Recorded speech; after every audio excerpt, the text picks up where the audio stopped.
Welcome to this week's edition of Falcon Focus. I'm your host, Vaughn Purdy. Falcon Focus highlights everything about Simmons College of Kentucky. So this week, I'm so happy to have one of our big community partners in the city of Louisville with me today, Marlon Cole, the Executive Director of Evolve 502. Welcome, Marlon. Thank you. Thank you so much for having me. Tell us a little bit about your work at Evolve 502. Sure. Well, Evolve 502 is a public-private partnership in the community that's really focused on growing the educational attainment of our community. Okay. And so it's our vision that every child would be prepared for college, career, and a successful, productive life. Okay. We do our work really focused in on three strategies: systems, scholarships, and services. Okay. So from a system standpoint, we really take a systems view in everything that we do to try to identify what are the barriers that keep kids from being successful, and use data, best practices, and the reallocation of resources in our community to try to address those needs and help kids be more successful. Okay. Now, how long have you been at 502? Now, I have to let the audience know, Marlon is no stranger to Simmons College of Kentucky. She has a little bit of background and history with the organization, and she has moved on to this wonderful position. Would you like to tell our audience how familiar you are with Simmons? Sure. I spent about 2.5 years as Vice President of Institutional Advancement, where I did fundraising and public relations for the institution, and it was at a real exciting time for Simmons as we were moving forward with the accreditation process. Right. Yes. And then helping kind of restart the whole initiative around securing the HBCU status for the institution. Good. So that was a big time for Simmons. That was in 2015? 2012 to 14. And then we got the accreditation in 14 and became an HBCU in 2015. Yes. So exciting times at Simmons, and Marlon was a part of that. Yes. So your work at Evolve 502 deals with education. Yes, yes. And you mentioned some of the barriers to education. Can you speak a little bit more about that? Because we're all familiar with those. Can you elaborate? Sure. And we're focused not only on the post-secondary barriers, but also on the K through 12 barriers. So it's our belief that every kid has the ability to learn, but some come with different circumstances. Many of our children within JCPS live in poverty. About 6,000 students are considered homeless or home insecure. Right. 62% of kids coming into JCPS are on free and reduced lunch. And so that brings a lot of challenges and barriers for young people to be successful. So part of our goal is to work as a community to figure out how do we better link young people to resources and services that they need to be successful. And then on the back end, again, we know that cost and sort of the perception of cost is a barrier that keeps young people from pursuing a post-secondary education. And we believe it's critically important for our community to really grow and thrive, and for everyone to be able to provide a living wage and reach their full potential to have some level of education past high school. And so we are removing that barrier with a scholarship opportunity for JCPS students, starting with the class of 2021. Okay. They can use this opportunity. It's a 2-year opportunity to receive either an associate's degree or a workforce credential. Okay. And they can use this scholarship at Simmons College of Kentucky or any of the Kentucky community and technical colleges in the state. Now, is this new? Is this initiative new? It is new. It is new. This will be the first class. There are probably over 300 some Promise organizations throughout the country that are focused on providing a scholarship opportunity. We think our program is a bit unique in that we are not just providing scholarship support, but also additional supports to keep young people successful and help them overcome barriers. And so that sounds like a great program. I'm sure there are a lot of challenges that come with that. Can you talk about some of your partners other than Simmons and how the city or other people are helping Evolve 502? Oh, definitely. And really, the whole beginning of Evolve 502 is around the community coming together and wanting to grow the educational attainment of the city. And so there are many partners who came together and said, yes, we need to do this. We're going to support this effort and move forward. So the city of Louisville, obviously JCPS, a major partner, a lot of the nonprofit organizations like Metro United Way, the Louisville Urban League, many of the donor population in our community has stepped up and been very supportive, and other social service organizations who said, yes, we're going to do this together. Because I think there's a realization that together we can do more, and we have not been meeting the need before, and so we need to do things differently and find ways to better attack this problem. So what are your goals? You have like a goal for X amount of degrees in a certain time period, or X amount of touches in a certain time period? Yeah. How's that been working? Well, with the scholarship, we are hoping to have about 750 to 800 students take advantage of the scholarship.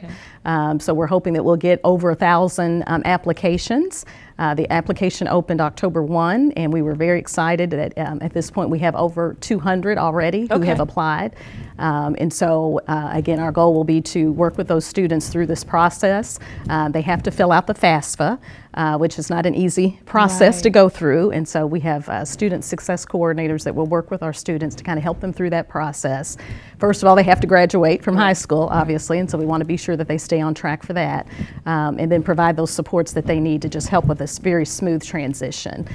So filling out the applications in colleges that they're choosing to go to, and those kinds of things to help them along the way. So is a student eligible if they didn't necessarily graduate from high school, but they have a GED? Or is it? Yes.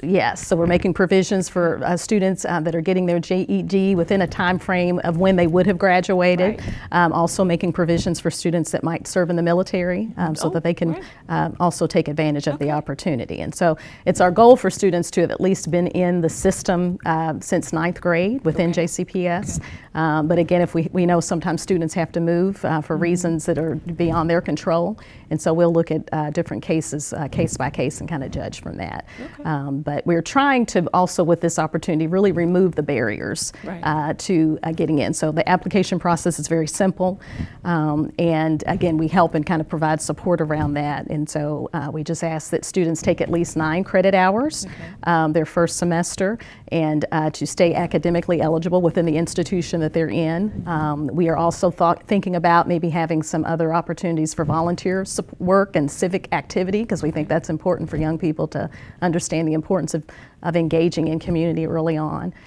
So now, you talked about kindergarten students, young students too. How do you bring them into your program, or bring them into teach them the importance of education at such an early age? Right. It's so important to do that much earlier in the process, so the kids believe that, yes, college can be for me, and we hope that a scholarship opportunity would be an incentive for that.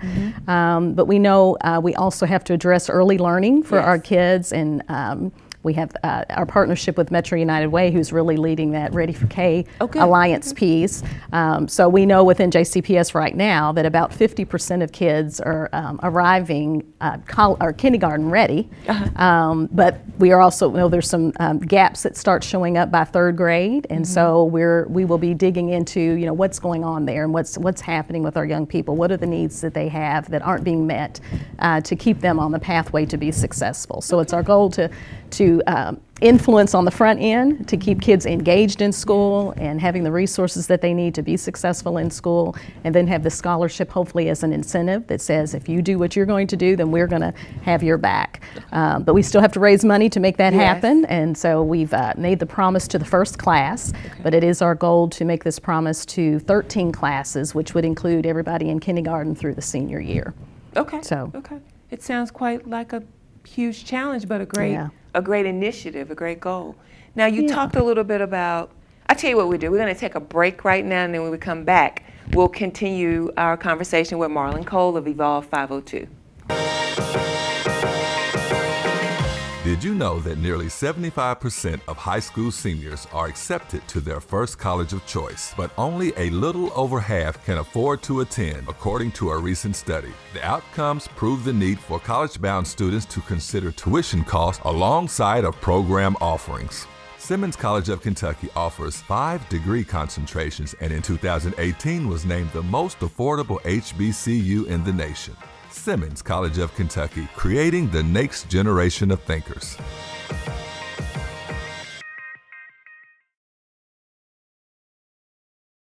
Welcome back to Falcon Focus. With me today is my guest, Marlon Cole of Evolve 502. And Marlon, we're continuing our conversation about how Evolve 502 helps the community. So Marlon, thank you again for being here. So let's talk a little bit about specifically how Evolve 502 helps our students at Simmons College of Kentucky. You mentioned a new initiative, so how can we make sure our students are connected to this initiative, and what can they look forward to as outcomes for this initiative? Right. Well, I think the most important thing is for us to all work together with Evolve and our higher ed partners to really uplift the whole thinking around going to college and why it's important, and to talk about the opportunities that college can provide for a young person. And so I think that's critically important in sharing that messaging. Also ensuring that we're reaching out to young people and helping them through that process. It can be overwhelming applying for college and going through that whole process of admissions and understanding what it's like to manage your time and those kinds of things. And so working kind of in partnership there, I know Simmons is doing a great job in wrapping its arms around students to help them through that process. Yes, we have a great student services department run by our Vice President Phyllis Clark, and they do a really great job of, like you say, introducing first generation students to the college experience, telling them what to expect, and helping them get through the process. We've been successful in introducing students not only to college life, but HBCU life. And we have a group of people in student services who really are very nurturing, which is one of the assets of HBCUs. They wrap their arms around students and help them understand the process and understand that college can be for them, and show them the capacity by which they can make college work and get good careers afterwards. So I applaud our student services department for that. Oh, definitely. And I thank you all for partnering with them, because it does make a huge difference. It does, it does. Tell us, what percentage, do you find that it's a nationwide issue of, are more people going to college or less people going to college? And is it specific to our area, or is it's common across the country? I think it's common across the country, and this pandemic has really impacted kind of what folks are seeing. Community college has always done fairly well at a time of recession, and we saw sort of a change in that. And we think a lot of that is just related to the unknown. For students wondering, are they going to get a campus experience, or are they going to have to do learning online? And so that's keeping some young people from moving forward with their education. But this is even now the most critical time for them to pursue an education, because we know right now jobs are limited. This gives them time to sort of skill up, be prepared, look for the future, and then be able to take advantage of those new opportunities that we know will come when things settle. So you mentioned them skilling up. Do you have, you talk to them about career services training at all, or is it more education piece so they can take the first step to college or community college?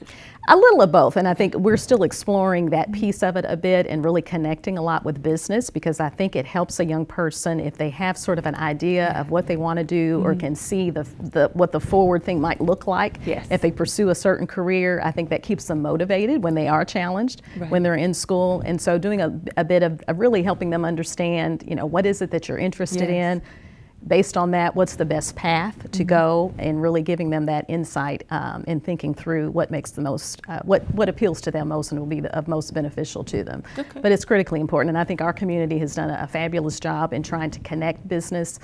There's the Academies of Louisville's programs within JCPS, so young people are getting a chance very early on to take dual credit opportunities. And then Shawnee have a program as well? Yeah, there are several. I forget how many now, or how many of the high schools have the programs. There are quite a few. Which is great. It helps introduce students to potential. I always tell students, if you just take the one step, first step is coming to Simmons or going to school, and the second step is doing the best that you can, and then the third step will lead you to a career. As long as you do your best, you never know where the door will take you. Now, it sounds like you all do a lot of work at Evolve 502. How large is your staff? We have fully now 10 staff folks. So we have 4 student success coordinators who are actually working in the high schools. Of course, right now they're having to do that virtually with schools closed. We have other key positions, a development individual who leads our fundraising efforts, someone that helps us with our communications, a communications manager, and then a chief academic and scholarship officer that helps us through with the scholarship piece, and also takes responsibility for some of our policy work that we're hoping to gear up very soon. And then we have a comprehensive services director that leads all of our service work and coordination and collaboration in the community as we're doing the work. So I have a wonderful team that's very dedicated to this work and understands the importance of what they're doing, a diverse group of young people. And so I'm privileged to be in this role and to be able to work with them and our community partners that have really stepped up.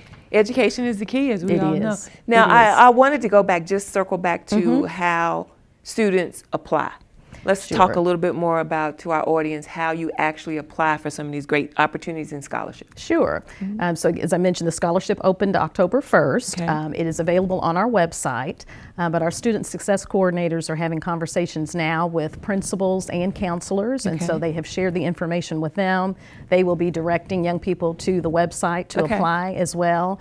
We're trying to do things like this to get out in the public to talk about the opportunity so more people know about it. And we'll be doing a lot more of that and visiting with young people. So we definitely want, we think kids need to apply everywhere and really really look at all the opportunities that are available to them, and then make a decision on what's the best fit. So we're encourage everyone to apply and to look at this opportunity. Okay, great. So if you had a crystal ball and wanted to look into what Evolve 502 looks like in the next 5 years or 10 years, what would it be?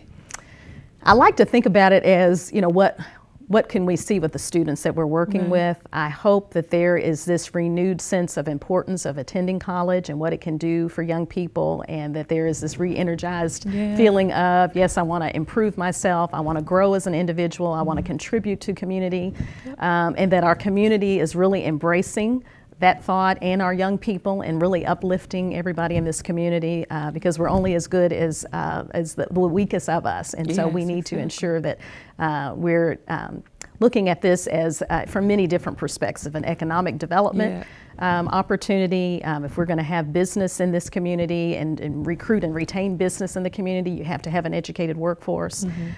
We know that when people are working, they're able to contribute more to the economy. And that's critically important, but really to be able to change, I think more than anything, to change that conversation in the home that says college can be for me and is necessary, and taking that seriously. So that's my hope. That that's in 5 well years said, because you model what you see.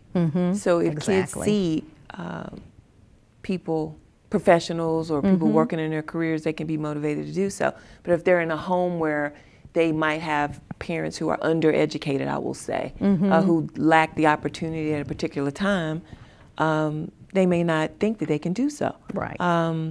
Students come from different backgrounds, Definitely. But it depends on where you come from. And I think everybody wants their children and youth to be successful and be happy.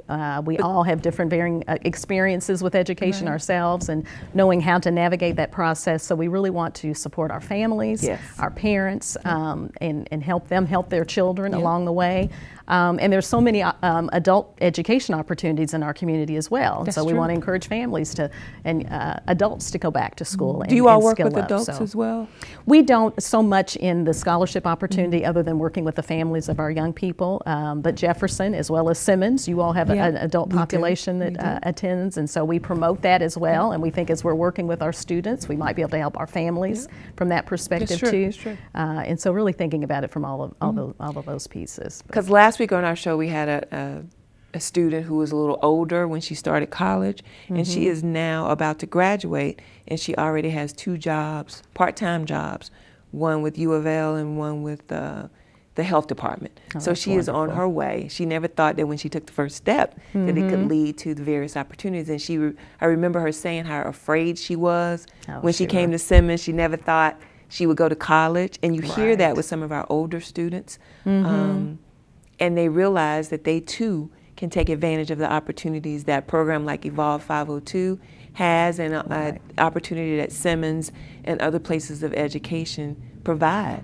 And it doesn't necessarily matter your age per se, but it's the fact that you have the drive, the determination, and the stamina to make, to take advantage of an opportunity and and make a difference in your own life. Yeah. Because I'm from a small town, and I knew the only way to get out of the small town and not stay there the rest of my life was through education. And it was only 45 minutes away, my college, which was in HBCU, but it was like a world of, a whole new world for me. Yeah. And if students would just take the opportunity, you never know. And I say, because you'll hear a lot of times people will say, well, college isn't for everyone. Yeah, they'll say that. And maybe not, but everyone should have the opportunity to choose that for themselves. Exactly. And again, whether it be a workforce credential, which can also provide wonderful opportunities, a 2-year degree, a 4-year degree, whatever it is. But we should all get to make that decision, and it not be because we feel like we can't afford it or that it's not for us. And so we need to be encouraging of so that. One thing I want to, I want to give you the opportunity to talk about how you partner with some of the businesses and corporations in town, and if anyone is watching this show, they give them the reason why they should invest in Evolve 502 and education as a whole. Right. Yeah. Well, I think when you talk about just the return on investment of investing in education, there's nothing that can beat that for a community to grow and thrive and be successful. And I think folks that are, I think our young people need more touches and more touch points, I should say. That is so true. So that they can help navigate and learn. And I think businesses can really benefit from focusing in on education and young people. It helps them build their workforce moving forward. And when you build that relationship and that trust very early on, you really will get a very committed employee moving forward. So I think it's critically important. And we can't do this alone. It takes all of us working together, because these issues, and we talk about, well, what's JCPS doing? Well, yes, JCPS has to focus on the academic outcomes of our young people, but again, they're dealing with so much day-to-day operations they have to deal with. They're still, now we have COVID, and everyone is just taken aback. Our students are still not on campus, and so many other campuses are virtual distance learning, if you will. So it has really impacted. And even before COVID, you still had issues of whether students had internet at home, or could they have the capacity to do their work even when they were at home before COVID. So this has really put another layer to what's going on in our community and communities across the country. And to your point, I mean, these aren't new issues or challenges, but they've been magnified because of COVID. Exactly. And so now we have to address those. But so they're community. I always say that kids are dealing with community issues that require community solutions. And so that's why everyone has to do their part to kind of wrap our arms around our young people. And it's in our own best interest as a community, as well as it's just the right thing to do. Exactly. And we know how philanthropic the city of Louisville is, and our philanthropic community is just so engaged, if you will. And I am amazed at the number of donors who, not just during COVID, but before COVID, were giving to education to improve our community all around. So I think that's important. Very dedicated. We're fortunate. We're very fortunate, and all of our donors, we want to just say thank you for supporting Simmons College of Kentucky, of course, and Evolve 502 here in the city of Louisville. So with that, I just want to say, Marlon, thank you so much. Thank you. It was a pleasure. Thank you. We're going to have information on how to reach Marlon at www.evolve502.org. And then, of course, Simmons College of Kentucky is www.simmonscollege.ky.edu. So thank you again for joining me on this week's edition of Falcon Focus. I'm your host, Vaughn Purdy, and don't forget to vote. Thank you.